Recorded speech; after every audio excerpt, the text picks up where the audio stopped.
작년 8월이었습니다. 작년 8월에 개척을 하려고 이 향남 땅에 내려왔을 때 이야기입니다. 저 평생에 딱 한 번밖에 와보지 않은 이 향남 땅에 개척을 하려고 서울에서 이제 사역을 사임하고 내려왔을 때 이 향남에 어느 곳에서 개척을 할까 해서 상가를 알아보러 다닐 때 이야기입니다. 상가를 알아보는데 서울에 있는 교회가 매달 50만원씩 보내주기로 했는데 제가 처음으로 본 상가가 한 달에 250만원을 달라는 거예요.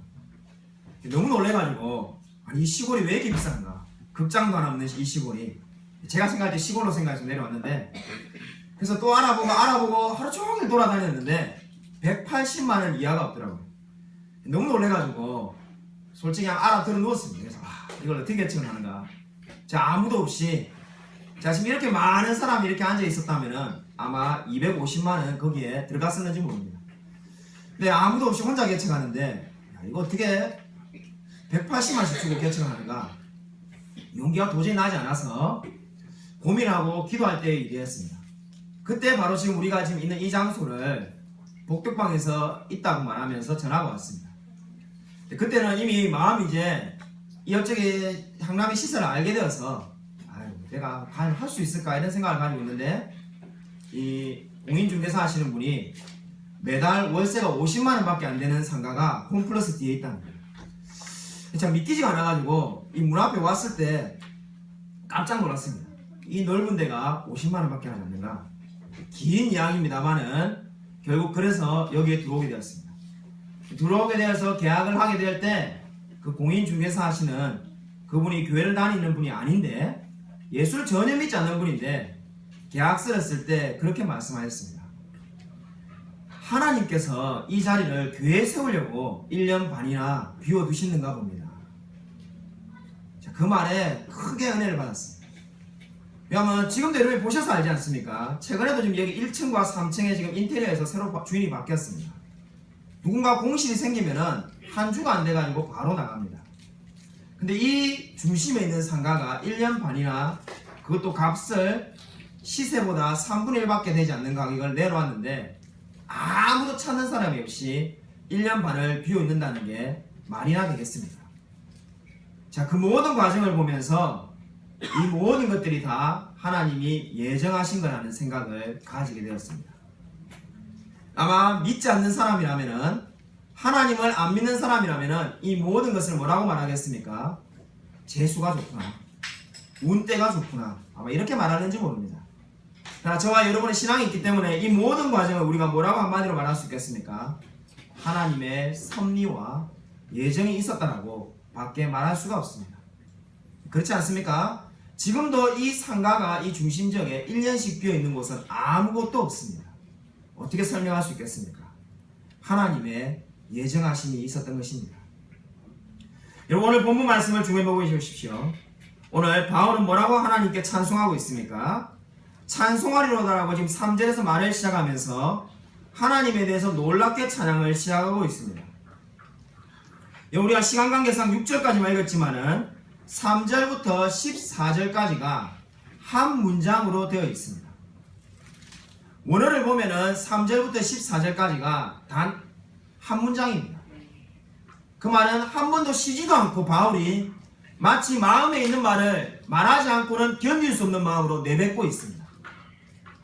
우리나라 말은 이 긴 문장을 한 문장으로 표현하기 어렵기 때문에 지금 여러 문장으로 표현하고 있을 뿐이지 원래는 딱 한 문장입니다. 이 3절부터 14절까지 긴 이야기를 왜 바울이 한 문장으로 말하고 있겠습니까?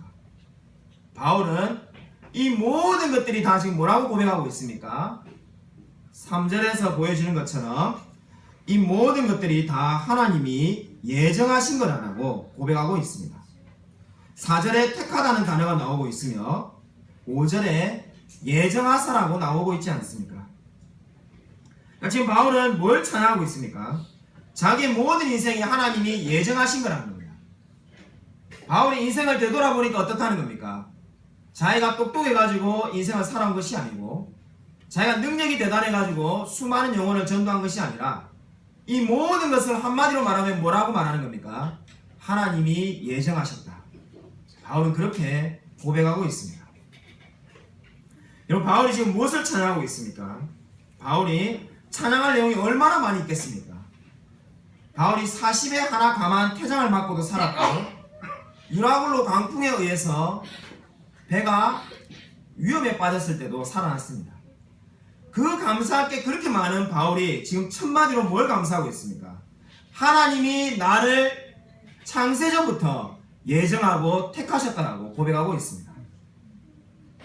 이 말이 무슨 말입니까? 바울이 자기 인생을 되돌아보니까는 그 바리새인이었으며 베냐민 지파였고 정말로 이 로마 시민권자였던 이 바울을 하나님이 창세전부터 나를 택하셔서 이렇게 구원하셨다라고 고백하고 있습니다. 사랑하는 여러분, 지금 이 순간 여러분이 가장 감사한 것이 무엇입니까? 아마 어떤 분은 자녀 때문에 감사한 분도 있고 사랑하는 아내와 남편을 만난 것이 감사한 분도 있을 것입니다. 혹시 하나님이 나를 구원하신 것에 대해서 감사하고 있습니까? 그렇다면 그 사람은 이 바울이 말하는 이 놀라운 은혜를 이미 체험한 사람입니다. 바울은 지금 에베소를 시작하자마자 첫마디가 뭡니까? 하나님이 나를 창세전부터 택하신 그 하나님을 찬양하고 있습니다. 여러분, 성경은 분명히 이렇게 예정에 대해서 이야기를 하고 있습니다. 그러나 안타깝게도 왜 수많은 사람들이 예정을 믿지 않을까요? 기독교인만 예정을 믿지 않는 것이 아니라 약 4년 전에, 지금은 제가 하지 않지만은 페이스북에 우리가 이름만 대면 너무나 잘 아는 한국에 손꼽히는 유명한 목사님이 공개적으로 페이스북에 나는 예정을 믿지 않는다라고 말하여서 큰 논란이 있었던 적이 있습니다. 왜 많은 사람이 예정을 믿지 않을까요? 자, 성경 구절을 다 찾지 않지만은 분명히 성경은 예정을 말을 하고 있습니다. 근데 왜 많은 사람들은 예정을 믿지 않을까요? 미국에 스프라울이라는 유명한 교수가 있습니다. R.C. 스프라울이라는 유명한 교수가 한국에 번역된 책도 많이 있습니다. 그분이 신학교에서 수업을 할 때 학생들에게 이렇게 두 가지 질문을 했다고 합니다.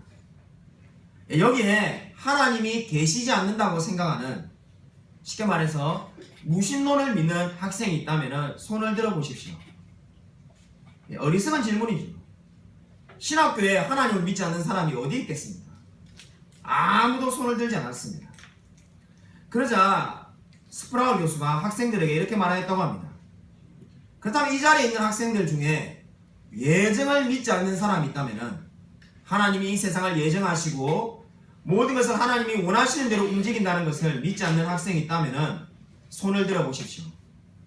놀랍게도 약 절반의 신학생들이 손을 들었습니다. 그러니까 하나님을 믿고 신학교는 다니지만은 예정을 믿지 않는다는 학생이 절반 정도 되었습니다. 그러자 스프라울 교수가 이렇게 말했다고 합니다. 솔직하게 손들어 주셔서 고맙습니다. 그러나 죄송하지만은 지금 두 번째 질문에 손을 들었던 학생들은 첫 번째 질문에도 반드시 손을 들었어야만 합니다. 이 이야기가 뭘 말합니까? 예정을 믿지 않는다고 손을 들었던 그 학생들은 첫 번째 질문이 뭐였습니까? 하나님이 계시지 않는다는, 하나님을 믿지 않는다는 그 첫 번째 질문에도 반드시 손을 들었어야 된다는 겁니다. 스프라울 교수가 말하고 싶은 바가 무엇입니까? 예정이란 것은 그리스도인이 되고 난 다음에 믿을 수도 있고 안 믿을 수도 있는 것이 아니라, 하나님이 살아계신다는 것을 믿는다면 반드시 예정을 믿을 수밖에 없다는 겁니다. 하나님이 살아계신데 왜 하나님이 이 세상 모든 것을 미리 정하시고 움직이신다는 것을 믿지 못하냐는 반문인 것입니다. 우리가 암송하고 있는 소유리문답 제7문에 뭐라고 말하고 있습니까? 하나님의 예정은 무엇입니까? 하나님의 예정은 하나님의 영원한 계획과 목적인데, 하나님의 작정에 따라 하나님은 자신의 영광을 위하여 앞으로 일어날 모든 일을 미리 정하셨다고 말을 하고 있습니다. 우리 성경에도 오늘 예정을 분명히 말하고 있고, 우리 신앙의 선배들이 만들었던 소유리문답 제7문에도 하나님이 어떻게 하신다는 겁니까? 앞으로 일어날 모든 일을 미리 정하셨다고 분명히 선언하고 있습니다. 근데 안타깝게도 이렇게 분명히 성경이 말하고 신앙 고백이 말을 하지만은 예정을 믿지 않는 사람들이 너무나 많이 있습니다. 왜 예정을 믿지 않을까요? 거기에 크게 세 가지 오해가 있습니다. 첫 번째 예정에 대한 오해가 무엇입니까? 내가 아무리 예정이라고 해서 믿으면 어떻게 된다고 생각합니까? 내가 아무리 하나님을 믿으려고 한다 하더라도 하나님이 택하지 않은 사람은 지옥에 보낼 거라고 생각하는 것이 예정에 대한 첫 번째 오해입니다. 그러니까 이 예정론이 거의 설교되지 않고, 그죠? 거의 이야기되지 않습니다. 여러분 한번 생각해 보십시오. 오늘 이 설교를 듣기 이전에 마지막으로 들었던 예정론에 대한 설교가 언제였습니까? 뭐 언제였는지 기억조차 안 나는 분이 대부분일 겁니다. 그냥 우리 넘치현의 교회는 생긴 지 지금 7개월밖에 안 되었고, 여기 계신 분은 예수를 안 믿었든지 아니면은 다른 교회에서 오셨는데 그런 이야기를 아마 거의 들은 적이 없을 겁니다. 왜 사람들이 예정을 믿지 않습니까? 첫 번째 오해는 하나님이 예정하지 않은 사람을 억지로 지옥에 보낸다고 생각하기 때문입니다. 미국의 한 신학교 교수에게 어떤 분이 찾아와서 이렇게 말했다고 합니다. 거스트너라는 이 신학교 교수에게 한 학생이 찾아와서 교수님은 칼빈주의자입니까? 라고 물었다고 합니다. 그러니까 우리가 개혁신앙을 믿는 장로교인이라고 물은 거죠. 네, 그렇다고 말하자. 그러자 그 학생이 실망해가지고 그러면 교수님은 예정론을 믿겠네요. 네, 그렇습니다라고 교수님이 짧게 대답하였습니다. 그러자 그 학생이 아주 불쾌하다는 듯이 이렇게 말하였습니다. 아니, 왜 예정론을 믿는 사람들은 천국에 가고 싶어하는 그 사람을 억지로 지옥에 보냅니까? 예정론을 자기가 알기로는 이런 거 아닙니까? 어떤 사람은 천국에 가기도 싫은데 하나님이 억지로 천국에 보내주고, 나는 정말로 천국에 가고 싶은데 야, 너는 예정되지 않았으니까 지옥에 가거라. 저는 그러한 하나님을 믿을 수 없습니다라고 따져 물었습니다. 그러자 그 교수가 뭐라고 말했냐면은, 만약에 그런 게 예정론이라면은, 정말 그게 성경이 말하는 바라면은 저는 그 예정론을 믿지 않습니다라고 말하였습니다. 무슨 말입니까? 그 학생은 너무나 오해하고 있는 겁니다. 역사를 보면은 수많은 사람들이 예정을 믿지 않았던 이유가 바로 예정을 이렇게 생각했기 때문입니다. 하나님이 두 사람이 있는데 한 사람은 무조건 천국에 보내주고 한 사람은 무조건 지옥에 보낸다고 생각했기 때문에 그 하나님을 사람들이 오해하며 믿지 않았던 겁니다. 그러나 성경이 오늘 이 바울이 말하는 예정은 결코 그러한 예정이 아닙니다.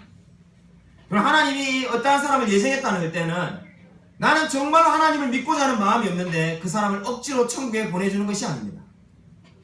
반대로 나는 천국에 너무나 가고 싶지만은 너는 예정받지 못했기 때문에 무조건 지옥에 보낸다는 것도 더더욱 아닙니다. 그럼 여러분, 이 예정이라는 것이 무엇입니까? 예정은 바로 이 모든 과정을 통해서 하나님이 일어나는 것을 만드신 것입니다. 쉽게 말해서 어떠한 사람이 한 번도 신앙을 고백하지 않는다면 그 사람은 예정받은 사람이 아닙니다. 다르게 말해서 저와 여러분이 정말로 예정받은 사람이라면 하나님을 믿게끔 되어 있습니다. 입으로 늘 부인하는 사람을 하나님이 천국으로 절대로 보내지 않습니다. 그러므로 이 예정에 대한 첫 번째 오해가 무엇입니까? 어떠한 사람을 하나님이 무조건 지옥이나 천국으로 보내는 것이 아니라는 겁니다. 두 번째 예정에 대한 오해는 예정을 강조하면 성도들이 전도하지 않는다라고 생각하는 경향입니다. 실제로 아마 많은 교회가 예정을 가르치지 않는 이유가 여기에 있는 것 같습니다. 예정론을 강조하면 사람들이 어떻게 오해합니까? 예를 들면 이 사람은 천국에 갈 사람이 있는데, 제 친구 중에 예수를 안 믿는 사람이 천국에 간다면 내가 굳이 왜 전도를 하겠냐라고 많은 사람들이 오해하는 겁니다. 실제 영국에 그러한 일이 일어났습니다. 영국의 한 크리스찬이 업무상 기차를 타고 내려가는데 옆에 비그리스도인이 앉아 있었습니다. 이야기를 하다 보니까 그를 전도하고 싶은 마음이 그 마음 가운데 생겼습니다. 그때 그에게 고민이 생깁니다. 지금 내가 해야 될 업무가 약 2시간이 있는데 이 업무를 처리하지 않으면 안 되는데, 근데 업무를 다 하고 나면 이 기차에서 내려야 됩니다. 그러다 그 사람이 이제 고민하기 시작합니다. 옆에 있는 사람을 만약에 하나님이 예정한 사람이라면 어떻게 되겠습니까? 자기가 전도하지 않아도 어차피 이 사람 언젠가는 예수를 믿을 거니까 전도할 필요가 없습니다. 자기 업무를 차라리 하는 게 더 낫는 거죠. 만약에 이 사람이 예정 받지 않은 사람이라면 어떻게 되겠습니까? 내가 아무리 전도해 본들 이 사람이 하나님을 믿을 가능성은 하나도 없습니다. 이런 생각이 드니까 이 사람이 어떻게 했습니까? 결국 전도하지 않았습니다. 실제로 일어난 이야기입니다. 이 이야기가 예정에 대한 가장 강력한 반대 의견입니다. 예정을 가리키면 어떻게 된다는 겁니까? 한 영혼을 전도하고 싶은 마음이 아예 사라진다는 겁니다. 그렇지 않습니까? 어차피 내가 열심히 전도해봐야 하나님이 예정하지 않았다면 오지 않을 것이고, 하나님이 택한 사람이라면 내가 전도하지 않아도 올 건데 왜 전도하겠냐라고 많은 사람이 생각하는 겁니다. 어제도 우리 밤에 9시에 우리 박정 사모가 우리 큰딸 예인이 친구의 그 부모님과 그 아이를 전도하려고 막 밤에 통화를 했는데, 그러한 것은 예정을 강조하는 반대하는 입장에서 어떻다는 겁니까? 어리석은 짓이라는 거죠. 어차피 예정된 사람이라면 어차피 하나님 언젠가 믿을 거고, 어차피 예정 안 된 사람은 무슨 일을 해도 안 믿을 거기 때문에 아니라는 거예요. 그렇기 때문에 예정을 반대하는 사람도 뭐랍니까? 예정된 것은 아무것도 없다라고 가르쳐야 된다는 겁니다. 그러나 결국 그렇지가 않습니다. 여러분, 이 사실은 오해입니다. 우리의 성경의 교회사를 공부해보면 어떻게 됩니까? 예정을 배웠던 사람들이 가장 뜨거운 열정적인 전도자였습니다. 미얀마의 최초의 선교사였던 아도니람 저드슨의 전기를 읽어보셨습니까? 아도니람 저드슨의 전기를 읽어보면 그가 우리가 배우고 있는 소유리문답을 공부하였습니다. 소유리문답 제7문도 역시 공부하였습니다. 하나님이 예정하셨다는 것을 다 배웠습니다. 그가 왜 최초의 버마 선교사가 된지 아십니까? 그가 미얀마 선교사가 되게 된 이유는 바로 소유리문답을 공부하다가 제20문에서 이르렀을 때 그가 은혜를 받았습니다. 소유리문답 제20문이 뭡니까? 하나님은 자신의 기쁘신 뜻을 따라서 영원 전부터 어떤 사람을 선택하여 영생을 주기로 하시고, 이 말이 뭘 말합니까? 하나님은 어떤 자를 택하여 영원 전부터 영생을 주기로 하시고 그 일을 위하여 예수님께서 십자가에 죽으셨다는 거예요. 그 20문을 배울 때 아도니람 저드슨의 마음이 뜨거워지기 시작했습니다. 하나님이 어떤 사람을 선택하여서 영생을 주기로 하셨는데 내가 어떻게 이 자리에 가만히 앉아있는가? 내가 미얀마에 가서 저 죽어가는 영혼들에게 복음을 전해야 되겠다. 하나님이 영생을 주기로 작정하시고 택한 자들에게 내가 반드시 복음을 전해야 되겠다라고 그가 결심하였던 것입니다. 그리고 그는 최초의 미얀마 선교사가 되었습니다. 이 사실이 뭘 말합니까? 여러분, 예정을 배우면 마음이 냉랭해진다든지 전도하고 싶은 마음이 사라진다는 것은 절대로 사실이 아닙니다. 그 예정을 배웠던 사람이 최초의 미얀마 선교사로 살았습니다. 예정에 대한 세 번째 오해가 무엇입니까? 예정에 대한 세 번째 오해는 이 두 가지 이야기가 다 맞다 치더라도 제가 수많은 사람들에게 교리를 가르쳐 보니까 목사님 말이 다 맞다 치고 정말로 성경이 말하는 게 맞다 치더라도 왜 하나님은 그러면 제가 사랑하는 우리 아버지가 이미 돌아가셨는데 우리 아버지는 예수를 안 믿고 돌아가셨습니까? 이렇게 말을 합니다. 이 말을 우리가 다르게 말하면 뭐라 말할 수 있겠습니까? 예정에 대한 세 번째 오해는 왜 하나님이 어떠한 일부의 사람을 지옥에 보내시는가 합니다. 왜 내가 사랑하는 아버지와 우리 아들 그리고 이웃들을 하나님은 지옥에 보내시는가? 모두 다 사랑하신다면 다 천국에 가면 되지 않는가? 내가 사랑하는 사람들을 왜 하나님은 지옥에 보내시는가? 이렇게 묻습니다. 어떤 사람은 또 이렇게 말하는 사람도 있습니다. 아니, 하나님은 전지전능한 분이라면서요. 네. 하나님은 모든 것을 하실 수 있는 분이라면서요. 네, 그렇습니다.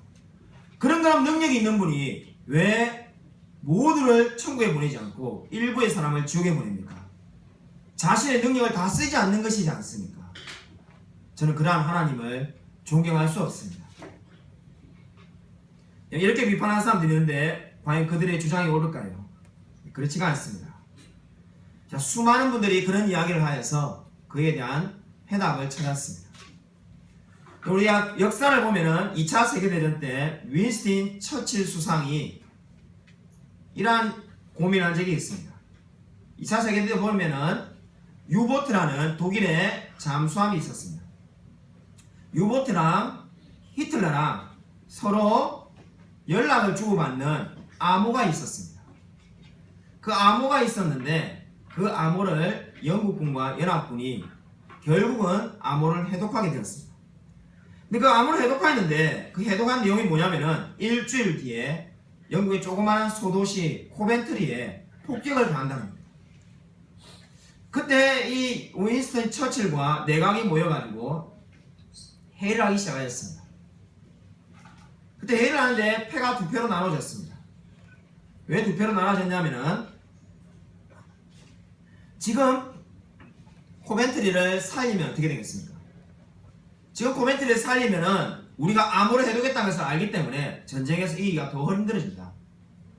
우리가 속아주고 대신 독일을 크게 우리가 공격하자. 이렇게 말하는 한 부류가 있었습니다.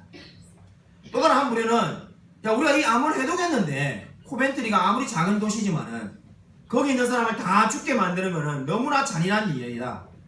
그렇게 해서는 안 된다. 그거는 도의적으로 옳은 일이 아니다라고 반대하는 그룹이 있었습니다. 실제로 인류의 역사에 일어난 일입니다. 윈스턴 처칠이 고민했던 이야기입니다. 여러분이 윈스턴 처칠이라면 어떻게 해결하겠습니까? 여러분 코벤트리 시민을 살리겠습니까? 아니면은 전쟁에서 빨리 이기겠습니까? 여러분 어떻게 결정하시겠습니까? 윈스턴 처칠은 코벤트리 시민을 포기하는 걸로 결정하였습니다. 그리고 그 코벤트리 시민의 많은 사람이 결국 폭격을 받고 죽었습니다. 그들은 자기들이 왜 죽는지도 모르고 죽었지만은 윈스턴 처칠과 내각들은 다 알고 있었습니다. 그리고 전쟁의 결과가 어떻게 됐습니까? 우리가 너무나 잘 아는 것처럼 연합군의 승리로 끝났습니다. 여러분 어떤 많은 사람이 아마 이런 일이 있었다는 것도 모르는 분이 있을 겁니다. 여러분 그 누구도 윈스턴 처칠이 살인마라고 말하는 이야기를 들어본 적이 있습니까? 왜 히틀러는 수많은 사람을 죽였기 때문에 살인마라고 부르는데 윈스턴 처칠은 살릴 수 있는 사람을 살리지 않았는데도 불구하고 살인마라고 부르지 않을까요? 그 이유는 뭐가 있습니까? 더 많은 사람을 구하기 위하여 전쟁을 빨리 끝내기 위하여 일부를 포기하였기 때문입니다. 그 누구도 윈스턴 처칠을 살인마라고 부르지 않습니다. 마찬가지입니다. 우리가 왜 하나님을 우리가 나쁜 하나님이라고 욕할 수가 없습니까? 왜 일부의 사람을 지옥에 보내지만은 우리가 그 하나님을 잘못됐다고 말하지 않습니까? 그 이유는 더 큰 영광을 위하여 하나님께서 일부의 사람을 지옥에 보내는 것입니다. 예, 그렇습니다. 우리는 왜 하나님이 일부의 사람을 지옥으로 보내는지 다 이해할 수 없습니다. 왜 일부의 사람을 하나님이 구원하지 않는지 알 수가 없습니다. 그러나 분명한 것은 무엇입니까? 그 모든 것들을 통하여 하나님이 영광 받으시기로 작정하신 것입니다. 바로 그게 성경이 말하는 바입니다. 위대한 설교자였던 찰스 스펄전은 바로 이 예정에 대하여 이렇게 말하였습니다. 나를 놀라게 하는 것은 하나님이 왜 모든 사람을 구원하지 않는지가 아니다. 나를 놀라게 하는 것은 왜 하나님이 모든 사람을 선택하지 않으셨는지가 아니라 오히려 하나님께서 나 같은 죄인을 구원하셨다는 데 있다. 여기 앉아있는 우리가 이 스펄전의 고백에 다 동의하지 않습니까? 왜 하나님이 나 같은 죄인을 구원하셨을까? 내 이웃에 내보다 더 선한 사람이 얼마나 많은데 그렇지 않습니까? 여러분 어떻게 생각하는지 모르겠지만 저는 인생을 살면서 저보다 더 착한 사람을 너무나 많이 만났습니다. 솔직히 저보다 더 선하고 저보다 더 법없이 살 수 있는 사람을 너무나 많이 만났습니다.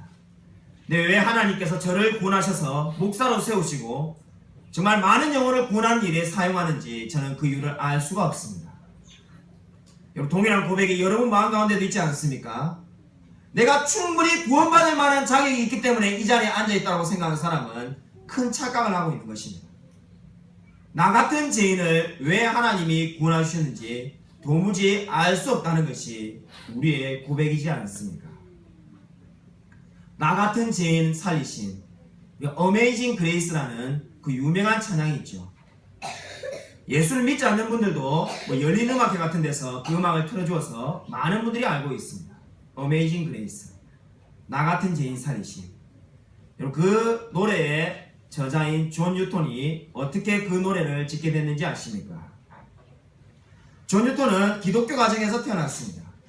불행하게도 6살 때 어머니 아버지가 다 돌아가시게 되었습니다. 6살 때 친척 집에 사실상 입양되었습니다. 네, 안타깝게도 친척은 이 존 뉴턴을 학대하며 괴롭히기 시작하였습니다. 얼마나 많이 괴롭혔던지 존 뉴턴은 10대 때 이렇게 사느니 차라리 아프리카에 가서 살겠다고 아프리카 노예 상선을 탔습니다. 존 뉴턴이 그때 갈 때 마음을 그의 정기에 이렇게 말합니다. 내가 하고 싶은 대로 실컷 죄를 짓고 살겠다. 이렇게 압박을 받고 살느니 내가 내 하고 싶은 모든 것을 다하며 죄를 실컷 짓겠다라고 가며 아프리카에 갔습니다. 노예 상선을 타고 가서 그 노예를 파는 일을 아프리카에서 하려고 했는데 불행하게도 안 좋은 주인을 만났습니다. 여자 주인이 존 뉴턴을 너무나 싫어한 나머지 그를 개처럼 대하였습니다.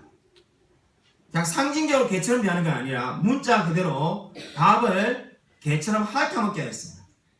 앉아서 밥을 먹지 못하게 하고 밥을 주면 개처럼 핥아서 먹게 하였습니다. 이런 굴욕감을 계속 당하다가 존 뉴턴이 견디다 못해 다시 배를 타게 되었습니다. 이렇게 아프리카에 비참하게 사느니 다시 영국으로 가자고 배를 탔습니다. 근데 그 배를 타고 난 다음에 어떻습니까? 생각해보니까 자기 인생이 너무나 기구한 겁니다. 부모가 6살 때 죽었고 그 친척들이 학대를 하고 도망 나와서 아프리카에 오니까는 아프리카에서 또 학대를 당하고 인생이 왜 이런가 싶어가지고 배 지하칸에 있던 술을 다 훔쳐 마셨습니다. 그 럼주라는 술을 다 훔쳐 마시다가 그 주인에게 걸려가지고 배 주인에게 걸려서 화가 난 배 주인이 존 뉴턴을 바다에 집어 던져버렸습니다. 바다에 집어 던졌는데 하필 그 바다가 어떤 바다입니까? 상어들이 많이 사는 바다입니다. 이 상어에 물려 죽게 될 위기에 처하자 본 선원이 안타까워가지고 작사를 집어 던집니다. 존 뉴턴을 살려야 되는데 살릴 방법이 없으니까 작사를 집어 던져가지고 다리에 맞췄습니다. 그 다리에 작살이 꽂힌 거죠. 그래서 끌어 올려왔습니다. 끌어 올라오니까 살긴 살았지 어떻게 됩니까? 다리가 불구가 된 거죠. 인생이 벌써 다리가 하나 잃은 것만 해도 기구한데 올라오자마자 만난 이 배 주인이 영국에 도착하면 술을 다 훔쳐먹은 채로 수십 년간 감옥에 살게 하겠다면서 배 안에 있는 감옥에 넣었습니다. 그때까지도 존 뉴턴은 자기 인생을 그렇게 안타까워하거나 절박하게 하나님을 찾지 않았습니다. 놀라운 일이 벌어졌습니다. 배가 폭풍우가 불어서 침몰할 위기에 처하게 되었습니다. 마치 요나서의 요나가 침몰하는 뱃속에 있는 것처럼 배가 침몰할 위기에 당하게 되었습니다. 그때 존 뉴턴의 마음에 떠오른 것은 6살 때 자기의 생부모가 가르쳐줬던 원래 부모가 가르쳐줬던 성경 말씀과 찬양이 떠오르기 시작하였습니다. 주님께 그렇게 잊고 살았던 그 주님께 회개하며 기도하기 시작하였습니다. 주님 저를 살려주시면 제가 주님을 위해서 남은 인생을 드리겠습니다. 주님 내가 정말로 하나님을 위한 나의 인생을 살고 싶습니다. 기적과 같이 그 폭풍우 속에서 존 뉴턴이 살아남았습니다.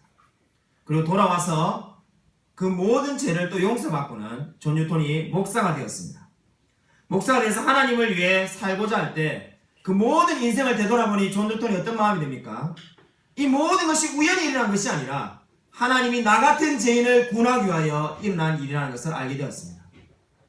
이 모든 것이 하나님의 예정이었으며 하나님의 섭리라는 것을 알게 된 그 존 뉴턴이 바로 어메이징 그레이스, 나 같은 죄인 살리신 그 은혜의 놀라워라는 그 놀라운 찬양을 쓰게 된 것입니다. 사랑하는 여러분 이 세상을 하나님이 모든 것을 작정하고 계시며 예정하고 계시다는 것을 믿고 있습니까? 여러분 이것은 결코 운명론이나 그러면 내가 이제 할 것은 아무것도 없다는 것을 말하는 것이 아닙니다.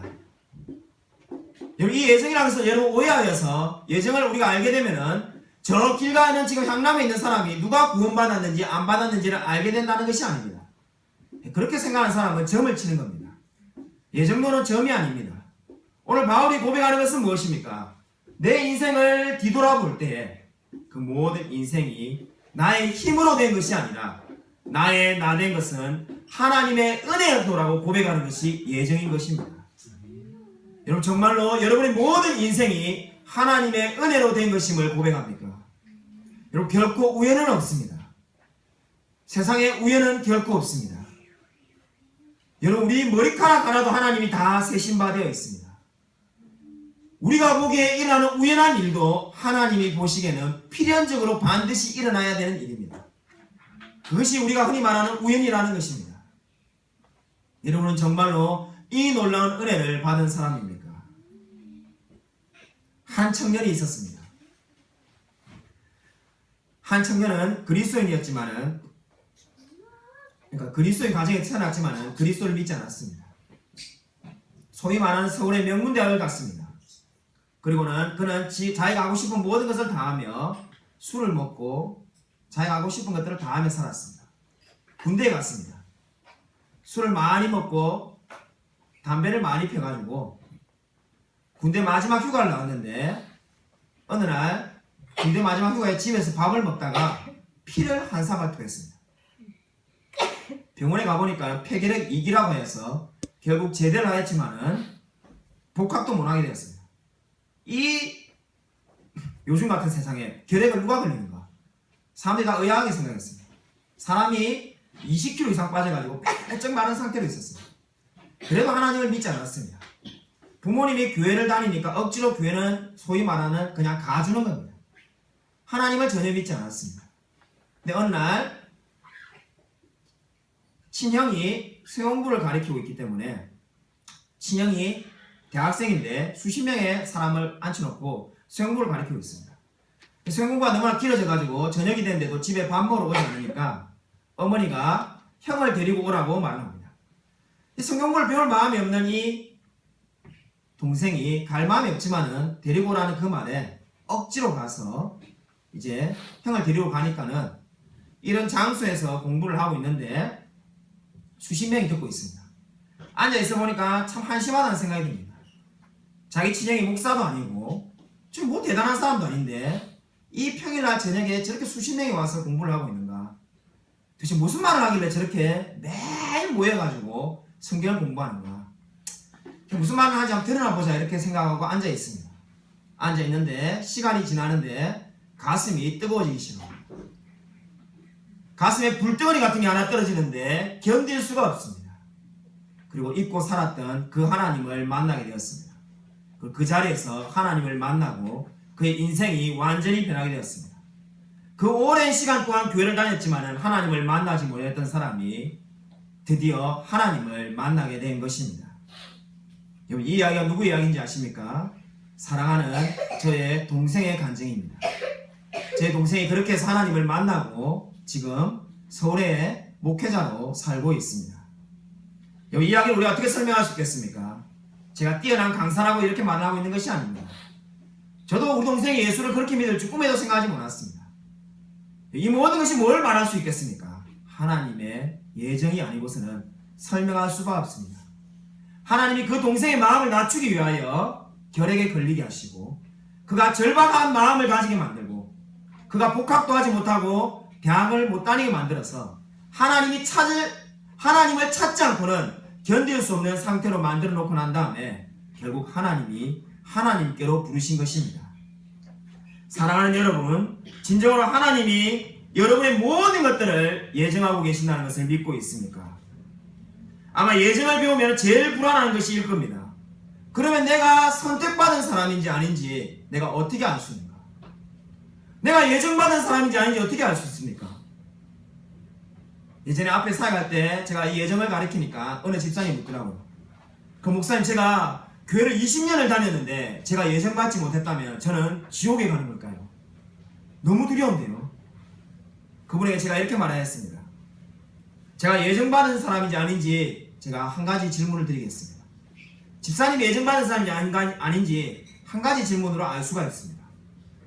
집사님이 정말로 복음에 반응한 적이 있습니까? 네, 그렇습니다. 제가 십자가를 믿습니다. 그렇다면 당신은 예정받은 사람입니다. 여러분, 우리가 예정받은 사람인지 아닌지를 알기 위하여 수많은 무슨 비밀 코드를 알아야 되는지 성경을 백독을 해야 된다든지 이런 것이 아닙니다.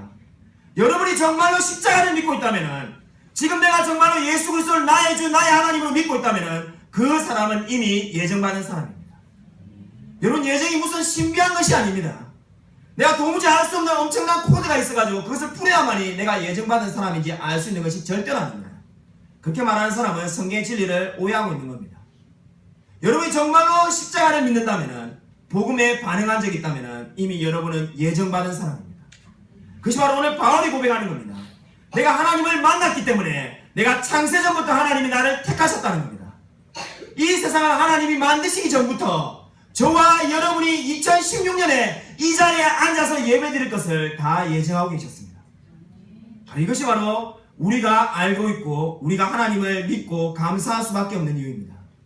우리가 왜 하나님을 감사합니까? 나의 나 된 것은 하나님의 은혜이기 때문입니다. 성경 말씀을 한 구절 찾아보겠습니다. 사도행전 13장 48절입니다.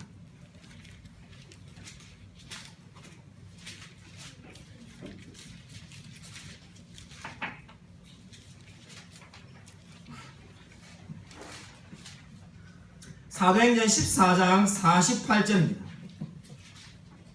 13장 48절입니다. 죄송합니다. 13장 48절 211면에 있습니다. 신약성경 211면 사도행전 13장 48절 다 찾으시려고 같이 한 목소리 읽겠습니다. 시작. 이방인들이 듣고 기뻐하여 하나님의 말씀을 찬송하며 영생을 주시기로 작정된 자는 다 믿더라.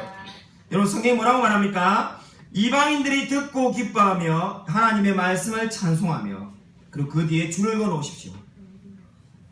선택이 없다고 말하는 자들에게 이 구절을 꼭 말씀해 주십시오. 영생을 못 믿는다는 자를 만나면 이 말씀을 말씀해 주십시오. 하나님이 영생을 주시기로 작정된 자는 다 믿더라. 여러분, 바울과 바나바가 전도하는데 어떤 사람이 예수를 믿었다는 겁니까? 하나님이 영생을 주기로 작정한 자는 다 믿더라, 이렇게 말을 하고 있습니다. 여러분, 제가 오늘 밤부터 심천에 가서, 중국에 가서 말씀을 전할 건데 어떤 사람이 변화될까요? 예수를 믿지 않는 사람이 앉아있을 건데 어떤 사람이 변화될까요? 제가 위대한 언변력을 발휘할 때 변화될까요? 그렇지가 않습니다. 하나님이 영생을 주기로 작정한 자는 다 믿더라, 이렇게 말을 하고 있습니다. 저는 그럼 왜 복음을 전하고 있습니까? 누가 영생으로 작정된 자를 알지 못하기 때문에 저는 제 있는 힘을 다하여 최선을 다하여 말씀을 전하고 올 겁니다. 그리고 하나님이 영생을 주기로 작정된 자는 다 하나님께서 부르실 것입니다. 바로 이것이 예정의 말씀입니다. 여러분, 이 말씀을 오늘 반드시 기억하시길 바랍니다. 우리가 구원을 받은 이유는 단 한 가지밖에 없습니다. 여러분이 선하게 살기 때문도 절대로 아닙니다. 여러분이 다른 사람보다 좀 더 착하기 때문도 아닙니다. 믿는 부모를 만났기 때문은 더더욱 아닙니다. 그 이유는 단 한 가지밖에 없습니다. 하나님이 저와 여러분에게 영생을 주시기로 작정하였기 때문에 저와 여러분이 이 자리에 앉아 있을 수 있으며 구원을 찬양하며 날마다 감사하며 살아갈 수 있는 것입니다. 여러분, 이 말씀을 반드시 기억하시길 바랍니다. 여러분, 그냥 우연히 우리가 구원을 받은 것이 아닙니다. 영생을 주시기로 하나님께서 창세전부터 우리를 작정하셨기 때문입니다. 여러분, 인생을 살아가다 보면 힘든 때가 많이 있을 것입니다. 얼마나 힘든 인생입니까? 낙심될 때가 많이 있을 것입니다. 세상이 여러분을 속일 때도 많이 있을 것입니다. 그러나 여러분, 우리가 감사해야 될 이유가 어디 있습니까? 주님께서 창세전부터 우리를 택하셔서 영생을 주기로 작정하시고, 그리고 실제로 우리가 하나님을 믿어서 이렇게 하나님의 은혜로 살아가고 있습니다. 여러분, 이보다 더 감사한 게 어디 있겠습니까? 나 같은 죄인이 구원받았다는 것보다 더 감사한 것이 어디 있겠습니까? 여러분, 인생이 힘들고 절망스러울 때마다 이 놀라운 하나님의 은혜에 대해서 늘 감사하며 살아가는 저와 우리 모든 성도님들이 다 되시기를 주님의 이름으로 간절히 축원드립니다.